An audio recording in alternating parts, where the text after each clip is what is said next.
हाय दोस्तों, good evening और आप सभी लोग कुशल मंगल। आइए दोस्तों, हम लोग स्टार्ट करते हैं दो चर वाले रैखिक समीकरण युग्म का प्रश्नावली 3.1 का क्वेश्चन नंबर तीसरा। ठीक है, आइए इसको सॉल्व करते हैं, समझते हैं और फिर आपको समझाते हैं। क्वेश्चन क्या कह रहा है? कह रहा है कि अनुपातों A1/A2, B1/B2 और C1/C2 की तुलना कर ज्ञात कीजिए कि निम्न रैखिक समीकरणों के युग्म संगत हैं या असंगत हैं। यानी आपको देखिए क्या बताना है, यह संगत है या आपको इस पे ध्यान देना है, और एक असंगत है, आपको इस पे ध्यान देना है। देखिए संगत कब होता है, असंगत क्या होता है, जरा इसको हम रफली समझते हैं, इसके बाद फिर क्वेश्चन को सॉल्व करते हैं। ठीक है दोस्तों, देखिए जिसका कोई हल नहीं होगा वह आपका असंगत होता है, जिसका कोई हल नहीं होता है वह आपका क्या होता है, असंगत होता है। जरा मैं आपको समझा दे रहा हूँ, यहाँ पे रफली मैं समझा रहा हूँ, थोड़ा सा ध्यान दीजिएगा। जब A1/A2 नॉट इक्वल टू किसके हो, B1/B2 के, तो यह आपका क्या होगा, संगत होगा। क्यों? क्योंकि इसका एक हल बनेगा, और जिसका एक हल बनेगा वह भी आपका क्या हो सकता है, संगत हो सकता है ना। और जिसका एक भी हल नहीं बनेगा वही आपका असंगत होगा, हम आपको बता दे रहे हैं। ठीक है, तो यानी कि अगर आपको इस रूप में मिल जाए तो आप बता देंगे कि वह संगत है। दूसरा, A1/A2 is equal to B1/B2 is equal to C1/C2, यदि तीनों बराबर हो, यानी कि A1 B1 और C1 A2 B2 C2 के क्या हो, बराबर हों, तब वह आपका क्या होंगे, अनेक हल होंगे, और अनेक हल होंगे तब वह भी आपका क्या होगा बेटा, संगत होगा। ठीक है, ये देखिए एकदम मैं आपको बिल्कुल इजी कर दे रहा हूँ आपको समझाने के लिए कि संगत असंगत है क्या, पहले तो आपको ये समझना है। तो हमने आपको बता दिया ना कि जब A1/A2 बराबर हो B1/B2 के तो वह संगत होगा, A1/A2 बराबर हो B1/B2 के बराबर हो C1/C2 के, वह भी आपका क्या होगा बेटा, संगत होगा। देखिए असंगत कब होता है, जब उसका कोई हल नहीं बने। इसके तो अनेक हल बनेंगे, इसके एक हल बनेंगे, है ना। अब किसका एक भी हल नहीं बनता है, जब वह समांतर होती हैं। जैसे A1/A2 बराबर हो B1/B2 के, और ये बराबर नहीं हो किसके, C1/C2 के, तब इसका कोई हल नहीं होगा। और जिसका कोई हल नहीं होगा वह आपका क्या होगा, असंगत होगा। क्या होगा, असंगत होगा। बस आपको इतना आसान सा समझना है। ठीक है, अब तो आप आसानी से खुद कर ले जाएंगे कि कौन सा संगत है कौन सा असंगत नहीं है। ठीक है, इसमें आपको कोई डाउट नहीं होनी चाहिए। फिर भी हम आपको एक बार फिर समझा दे रहे हैं। देखिए जो A1/A2 के बराबर B1/B2 होगा तब वह आपका संगत होगा बेटा। यदि तीनों का मान बराबर है तो भी संगत होगा। यदि आपका दोनों का मान बराबर है, तीसरे के बराबर नहीं है वह, तब वह आपका क्या होगा बेटा, असंगत होगा। बहुत सिंपल है। ठीक है, चलिए हम अभी क्वेश्चन को सॉल्व करके आपको समझाते हैं, आपको आसानी से इसमें समझ में आ जाएगा। जैसे इसका फर्स्ट क्वेश्चन है, मैं यहाँ पे देखिए कर रहा हूँ, इसका फर्स्ट क्वेश्चन आपका क्या दिया है, इसको समझते हैं। ठीक है, फर्स्ट क्वेश्चन आपका दिया है 3x + 2y बराबर 5। ठीक है, और एक दिया है 2x - 3y बराबर 7। ये समीकरण 1 है और ये समीकरण 2 है, यानी कि दो समीकरण इसमें दिए हैं। अब दोनों समीकरणों में हमें ये पता करना है कि इसमें A1 क्या है, A2 क्या है, B1 क्या है, B2 क्या है। ठीक है, अगर हमें ये पता होगा तभी हम आसानी से इसको सॉल्व कर पाएंगे। तो चलिए इसको देखते हैं। सबसे पहले इसमें A1 क्या है, हम पहले समीकरण को A1 B1 और C1 मानते हैं, दूसरे समीकरण को हम A2 B2 C2 मानते हैं। ठीक है ना, तो A1 का मान इसमें कितना है, 3 है। पहले आप इसी तरह लिख लेंगे। B1 का मान आपका कितना है, 2 है। C1 का मान आपका कितना है, 5 है। 5 है या -5 है, -5। इसको आप -5 भी लिख सकते हो, या फिर अगर इक्वल दे दिया तो आप 5 ही लिख लो, कोई दिक्कत नहीं है उसमें। आप अगर इधर कन्वर्ट करते तो माइनस में आ जाता।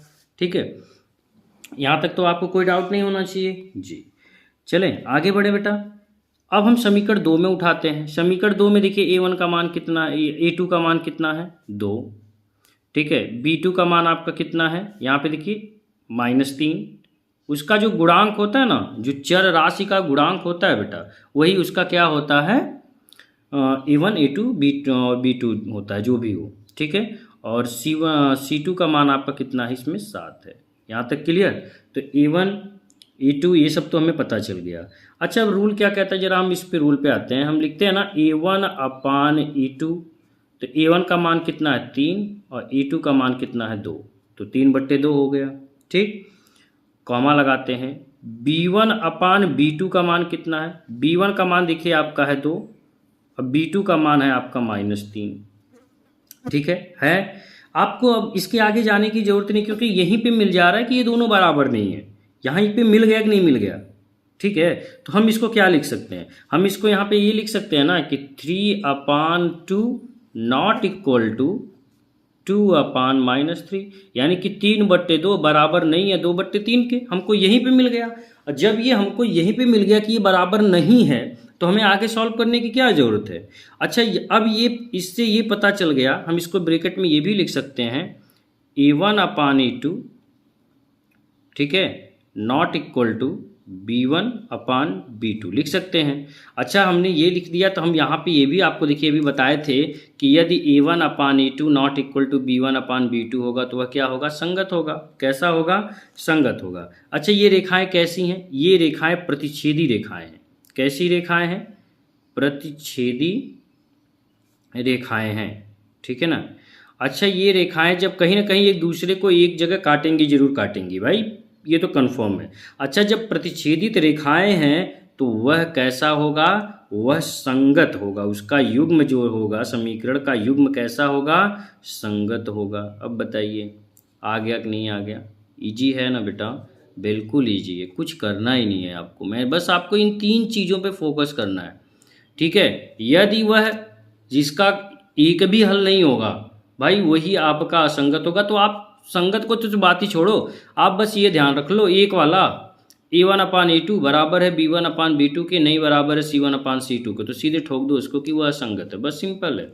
आपको आगे और बढ़ने की ज़रूरत ही नहीं है, ठीक है ना। चलिए आते हैं इसके नेक्स्ट क्वेश्चन पे, दूसरा क्वेश्चन।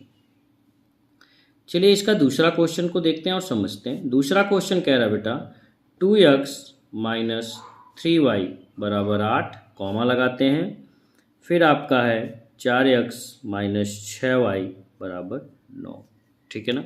ये दो, इसमें हम पहले A1 A2 B1 और C1 C2 ये सब अपना निकाल लेते हैं, उसके बाद हम इसको सॉल्व करते हैं। चलिए, इसमें A1 का मान क्या है, A1 का मान देखिए है 2, B1 का मान इसमें कितना है -3, देखिए B1 का मान -3, और C1 का मान आपका कितना बेटा, यहाँ पे 8।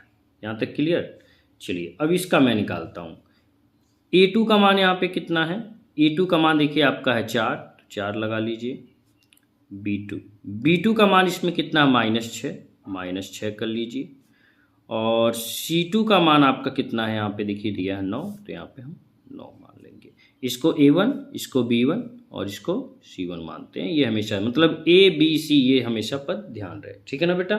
तो अब हमें सब पता चल गया। अब हम रूल के थ्रू चलते हैं। क्या रूल हमारा कह रहा है, कह रहा है कि A1/A2, तो A1 का मान है बेटा 2, देखिए यहाँ पे लिखा गया A1 का मान 2 है और A2 का मान बेटा 4 है, तो 2/4। अच्छा, 2/4 का अगर हम सिंप्लीफाई करेंगे तो कितना होगा बेटा, 2 × 1 = 2, 2 × 2 = 4, यानी कितना होगा 1/2। यहाँ तक कोई डाउट बेटा नहीं। कॉमा लगाते हैं। B1/B2 को देखते हैं। B1 का मान कितना बेटा -3, तो -3 कर देते हैं। अब B2 का मान देखिए बेटा कितना -6 माइनस माइनस कट गया ना, 3 × 1 = 3, 3 × 2 = 6, इसका भी कितना आ गया बेटा 1/2। देखिए इसका भी मान बराबर, इसका भी मान बराबर, ठीक है ना। अब जरा C1 और C2 देखते हैं बेटा। C1 का मान कितना है, कॉमा लगा के देखते हैं। C1/C2, C1 का मान है देखिए 8 और C2 का मान है बेटा 9। अच्छा, अब एक चीज़ यहाँ पे नोटिस करिएगा, A1/A2 बराबर है B1/B2 के। मैं यहाँ पे लिख सकता हूँ A1/A2 बराबर है B1/B2 के, लेकिन क्या ये C1/C2 के बराबर है, नहीं है। तो यहाँ पे लिखेंगे नॉट इक्वल टू C1/C2। अच्छा, अब हम जरा से जो अभी आपको रूल समझाए थे, देखिए हमने क्या बताया था कि A1/A2 बराबर है B1/B2 के, नॉट इक्वल टू C1/C2 के, ठीक है ना, यानी वह असंगत होगा। वही रूल देखिए यहाँ पे हमको मिल रहा है कि A1/A2 बराबर है B1/B2 के, नॉट इक्वल टू C1/C2 के, क्योंकि इसका भी मान 1/2 है, B1/B2 का भी मान 1/2 है, लेकिन C1/C2 का मान तो 8/9 है ना, यानी बराबर नहीं है। अच्छा, जब बराबर नहीं है, यह समांतर है। यह कैसा है बेटा? समांतर है, और समांतर पे कोई भी हल नहीं बनता है। समांतर पर बेटा कोई भी हल नहीं बनता है, ठीक है ना, तो इसलिए यह आपका क्या होगा? असंगत होगा। तो हम इसको लिख सकते हैं, यह समांतर रेखाएं हैं। कैसी रेखाएं हैं? समांतर रेखाएं हैं। और समांतर रेखा जो होती है वह कैसी होती है बेटा? असंगत होती है। असंगत क्यों? आप बताइए। असंगत का मतलब उसका कोई संग ही नहीं है यार, वो तो कभी एक दूसरे को प्रतिच्छेदित करेंगे ही नहीं करेंगी, और जब प्रतिच्छेदित नहीं करेंगे तो उसका कोई हल बनेगा? नहीं बनेगा। सिंपल सी लॉजिक है, ठीक है, तो वह आपका क्या होगा? असंगत होगा। समझ में आ गया दोस्तों? ठीक है, चलिए आगे बढ़ते हैं तीसरे क्वेश्चन पे इसके। चलिए तीसरा क्वेश्चन इसको समझते हैं और इसको सॉल्व करते हैं। तीसरा क्वेश्चन देखिए हमारा क्या कहता है बेटा। तीसरा क्वेश्चन हम पहले नोट कर लेते हैं। हमारा है 3/2 यक्स, ठीक है, फिर कॉमा है प्लस 5/3 वाई बराबर 7, ठीक है। ये तीसरा क्वेश्चन का समीकरण फर्स्ट है। तो सबसे पहले हम क्वेश्चन नोट कर ले, उसके बाद सॉल्व करके आपको बता रहे हैं। और दूसरा आपका जो है 9x - 10y बराबर 14 है, ठीक ना। तो ये आपका समीकरण फर्स्ट है और ये आपका समीकरण सेकंड है। समीकरण फर्स्ट को A1 A2 और A1 B1 C1 मानते हैं, और समीकरण 2 में A2 B2 एंड C2 मानते हैं, ठीक है। तो चलें दोस्तों इसको सॉल्व करते हैं और इसको देखते हैं कि इसका मान क्या होगा और कैसे होगा। सबसे पहले तो देखिए ये आपका बट्टे में है, तो हम इनका क्या ले लेंगे बेटा? LCM ले लेंगे। क्या ले लेंगे? LCM। 3 और 2 का LCM कितना होता है? 6 होता है। कितना होता है? 6, ठीक ना। अच्छा, अब 2 से 6 में भाग देंगे, कितना आएगा? 2 तिहाई 6, 3 आया। कितना आया? 3। और 3 का 3 में अब क्या करेंगे? गुणा करेंगे, तो 3 त्रिके कितना होगा? 9x प्लस, फिर 3 से 6 में भाग देंगे, 3 दूना 6, 2 आया, और 2 का 5 में गुणा करेंगे, 5 दूना 10 y बराबर, यहाँ पे हम क्या लिख देंगे? 7। अब इनका हम क्रॉस मल्टीप्लाई कर देंगे। क्या कर देंगे? क्रॉस मल्टीप्लाई कर देंगे। कर दें यहाँ पे? चलिए, तो 9x प्लस 10y बराबर 7 × 42। इसको हम क्या कर देंगे? समीकरण फर्स्ट जो ये था इसी का तो मिला है, तो इसको हम उसी रूप में कर देंगे। दूसरा तो हमें कुछ कन्वर्ट ही नहीं करना, ये तो ऑलरेडी है, ऐसे दिया है। अब हम इस पे यहाँ पे नोट करते हैं कि A1/B2 सब नोट कर लेते हैं। इसमें A1 का मान क्या है? A1 का मान देखिए 9 है, 9 कर लीजिए, ठीक है। B1 का मान आपका जो है बेटा 10 है, 10 कर लीजिए। C1 का मान आपका बेटा 42 है, 42 कर लीजिए। कोई दिक्कत बेटा? जी नहीं। चलिए A2 का मान देखते हैं बेटा। A2 का मान देखिए यहाँ पे 9 है, 9 कर लीजिए। B2 का मान आपका बेटा -10 है, -10 कर लीजिए। और C2 का जो मान है बेटा वह आपका कितना है? चेक करिए, C2 का मान आपका है 14। कितना है बेटा? 14। क्लियर है यहाँ पे? कोई डाउट आपको? जी नहीं, बिल्कुल नहीं। चलिए आगे बढ़ते हैं बेटा फिर, ठीक है। अब हम रूल के हिसाब से क्या चलेंगे? A1/A2, ठीक है। तो A1 का मान कितना? 9/9। अच्छा, 9/9 को काटोगे तो मैं क्या लिख सकता हूँ? 1 लिख सकता हूँ। क्या लिख सकता हूँ? 1। 1/1 भी लिख सकते हो भाई, लेकिन आप हर एक लिखना जरूरी है? नहीं। B1/B2, B1 का मान है आपका 10/-10, तो यानी कि यह होगा आपका -1। कितना होगा? -1। क्या यह इसके बराबर है? आप बताइए, क्या यह इसके बराबर है? नहीं है ना। तो जब यह इसके बराबर नहीं है तो यानी कि ये आपको आगे सॉल्व करने की ज़रूरत ही नहीं है। आप यहाँ पे लिख सकते हो A1/A2 not equal to B1/B2, क्योंकि हमको यहीं पे पता चल गया ये संगत है या असंगत। तो यह आपका कैसा है बेटा? संगत है, क्योंकि यह बराबर नहीं है। बराबर नहीं है यानी कि प्रतिच्छेदित करेंगी, और जब प्रतिच्छेदित कर रही हैं तो आपको ये पता होना चाहिए कि वह उसका एक हल बनेगा, एक अद्वितीय हल बनेगा। और जब जिसका एक हल बनेगा वह रेखा आपका कैसा होगा बेटा? संगत होगा। क्लियर दोस्तों? यहाँ तक आपको कोई दिक्कत हुआ नहीं ना? चलिए अब बढ़ते हैं हम इसके क्वेश्चन नंबर चौथे पे और देखते हैं क्वेश्चन नंबर चौथा हमारा क्या कहता है, उसको समझते हैं फिर आगे बढ़ते हैं। ठीक है ना? चलिए क्वेश्चन नंबर देखिए 4 हमारा क्या कह रहा है, हम इसको समझते हैं। ठीक है, हाँ क्वेश्चन नंबर 4 मैं यहाँ पे लिख रहा हूँ, क्वेश्चन नंबर 4। ठीक है, क्वेश्चन नंबर 4 हमारा है बेटा 5x - 3y बराबर 11 और दूसरा आपका है -10x, ठीक है, प्लस 6y बराबर -22। इसमें हमें करना क्या है? हमें सबसे पहले देखिए ये समीकरण फर्स्ट है और ये समीकरण सेकंड, यानी 2 समीकरण दिए हैं। हमें इसमें a1 a2 ज्ञात कर लेना है। अच्छा, इसमें a1 का मान कितना है बेटा? 5 है। ठीक, और b1 की वैल्यू आप कितनी बेटा? -3 है। और c1 की वैल्यू बेटा कितना है? 11 है। देखिए c1 की वैल्यू 11 दिया कि नहीं दिया? ठीक ना? आगे बढ़ते हैं। a2 की वैल्यू इसमें देखिए कितना दिया? -10, तो -10 कर लेते हैं। b2 की वैल्यू आपका कितना दिया बेटा? 6 दिया, 6 कर लेते हैं। और c2 की वैल्यू आपका कितना दिया बेटा? -22। ठीक ना? अब हमें रूल पे चलना है। किस पे चलना है बेटा? रूल पे। इसका रूल क्या कहता है? a1/a2 बराबर कितना है? 5/-10, क्योंकि a1 का मान देखिए 5 है, a2 का मान आपका बेटा 10। ठीक ना? कॉमा b1/b2 चलते हैं। b1 का मान देखिए -3 है और b2 का मान आपका बेटा 6 है। ठीक, इसके बाद आगे भी चलते हैं। c1/c2, c1 का मान 11 और c2 का मान -22। सबको काटोगे, 5 एकम 5, 5 दूना 10, 3 एकम 3, 3 दूना 6, 11 एकम 11, 11 दूना 22। यही देखो सब बराबर आ रहा है। इसका ये भी नेगेटिव में है, ठीक है, बराबर यह भी आपका नेगेटिव में है, ये भी आपका नेगेटिव में है कि नहीं है? अब भाई डिनोमिनेटर को हम क्या कर देते हैं? पॉजिटिव बना लेते हैं, तो न्यूमरेटर आपका नेगेटिव हो जाएगा कि नहीं हो जाएगा?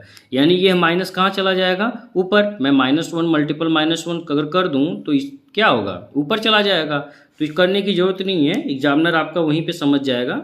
ठीक है, तो आप यहाँ पे लिख सकते हो, क्या लिख सकते हो? a1/a2 बराबर है b1/b2 के, बराबर है c1/c2 के। अच्छा, ये तीनों जब बराबर हैं तो आपको पता है ना कि इसके अनेक हल होंगे। इसके कितने हल होंगे? अनेक हल होंगे, क्योंकि संपाती रेखाएं आ जाएंगी भाई।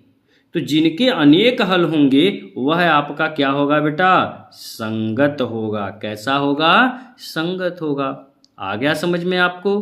कोई दिक्कत? जी नहीं, बिल्कुल एकदम होना ही नहीं चाहिए। बहुत ईजी है बेटा, एकदम मक्खन है मक्खन ये क्वेश्चन। बस लोग थोड़ा सा डरते हैं, मैथ से भागते हैं। अरे आप मत भागो ना, मैं बैठा हूँ ना यहाँ पे। ठीक है, आप बस मेहनत करो, आगे तो सब मेहनत के ऊपर है आपके। जितना मेहनत करोगे उतना आगे जाओगे आप। तो मेहनत तो भाई आपको करना होगा। दुनिया का कोई भी टीचर ये आपको समझा दे कि नहीं मैं आपको ये कर दूंगा, मैं आपको वो बना दूंगा, भाई कोई टीचर किसी कुछ नहीं बना पाता है। टीचर आपको गाइड कर सकता है। मेहनत तो आपकी है, मेहनत तो आपको करना है भाई। तो अब आपको ध्यान देना है, यहाँ बहलाने फुसलाने वाली बात नहीं, बस आपको ध्यान से पढ़ना है, स्टडी करना है डेली। आप अगर मैथ को 30 मिनट, 45 मिनट्स, 1 आवर, जिसके पास जितनी कैपेसिटी है पढ़ने की, अगर पढ़े मैथ में, उसे तो कोई नंबर कम हो ही नहीं सकता। और सब तो टीचरों को छोड़ो, क्योंकि वो एक्सप्लेन करेगा, लेकिन पढ़ना तो आपको पड़ेगा ना। तो पढ़िए। ठीक है, चलिए आते हैं क्वेश्चन नंबर इसके 5 पे, जरा इसको समझते हैं। क्वेश्चन नंबर 5 आपका कह रहा है बेटा 4/3x प्लस 2y बराबर 8। ठीक है, ये आपका समीकरण 1 वाला हो गया। ठीक, समीकरण 2 वाला देखिए क्या दिया है? 2x प्लस 3y बराबर 12। यह आपका समीकरण 2 का दिया है। तो सबसे पहले समीकरण 1 में देखिए ये बट्टे में दिया है, तो हम इसको एलसीएम लेके जरा सॉल्व कर लेते हैं, आपके लिए इजी कर देते हैं। अच्छा, इसका एलसीएम कितना होगा बेटा? इसके हर में एक ही नंबर है, तो इसका एलसीएम भी वही होगा 3। तो वो 3 से 3 में भाग दोगे 1 आएगा, 1 में ऊपर 4 से गुणा करोगे तो 4x होगा, ठीक ना। अच्छा इसके डिनोमिनेटर में क्या होता है, 1 से 3 में भाग दोगे 3 आएगा, तो 3 का 2 में गुणा करोगे 3 दूना 6y, ठीक है ना बेटा, बराबर आपका कितना है 8। अब इसका क्या कर दें, तिर्यक गुणा कर दें, तो तिर्यक गुणा जब करेंगे तो 4x प्लस 6y बराबर 8 त्रिक 24, ठीक है। अब चलिए हम इनका तो सब आपका दिया ही है, तो हम इसमें a1 a2 ये सब ज्ञात कर लेते हैं। a1 का मान इसमें कितना, देखिए a1 का मान है 4 कर लीजिए, b1 का मान देखिए बेटा है 6 तो 6 कर लीजिए, c1 का मान है बेटा 24 तो 24 कर लीजिए, दिया ना c1 का मान। अब हम इसमें आते हैं, a2 का मान देखिए आपका दिया है बेटा इसमें 2, b2 का मान देखिए आपका कितना दिया बेटा 3 दिया है तो 3, और c2 का मान आपका कितना दिया बेटा 12 है, ठीक है। अब जरा हम अपने मेथड पे आते हैं, मेथड हमारा क्या कहता है, a1 अपान e2, a1 का मान देखिए 4 है, e2 का मान 2, क्लियर। इसको काटोगे कितना होगा बेटा 2 एकम 2, 2 दूना 4 आ गया 2, ठीक ना बेटा। b1 अपान b2 को जरा देखते हैं बेटा, b1 का मान देखो बेटा 6 है और b2 का मान बेटा 3 है, 3 एकम 3, 3 दूना 6 यानी कि ये भी 2 आ गया। ध्यान देखिए कितना इजी है, आपको कुछ करना है कुछ नहीं, बस थोड़ा सा आपको बस अपना दिमाग थोड़ा सा चलाना है भाई। ये देखिए 24 और c2 का मान है आपका बेटा 12, 12 कर दीजिए, 12 एकम 12, 12 दूना 24। अच्छा देखो बेटा तीनों बराबर आ गए। अच्छा अब आपने रूल पढ़ा है कि नहीं पढ़ा है कि a1 अपान a2 बराबर हो b1 अपान b2 बराबर हो c1 अपान c2 की, तो वह कैसी रेखाएं होंगी, प्रतिच्छेदित रेखाएं होंगी। कैसी रेखाएं होंगी, अपरिमित रूप से अनेक हल होंगी, प्रतिच्छेदित रेखाएं होंगी, नहीं ना। अपरिमित रूप से कितने हल होंगे, अनेक हल होंगे, और अनेक हल होते हैं तो वह कैसा होता है, संगत होता है ना। तो ये आपका कैसा होगा, संगत रेखाएं होंगी। बताओ समझ में आ गया कि नहीं आ गया, बस इतना सा क्वेश्चन था आपके लिए। ठीक है दोस्तों, इसको आप अच्छे से सॉल्व कर लीजिएगा। धन्यवाद।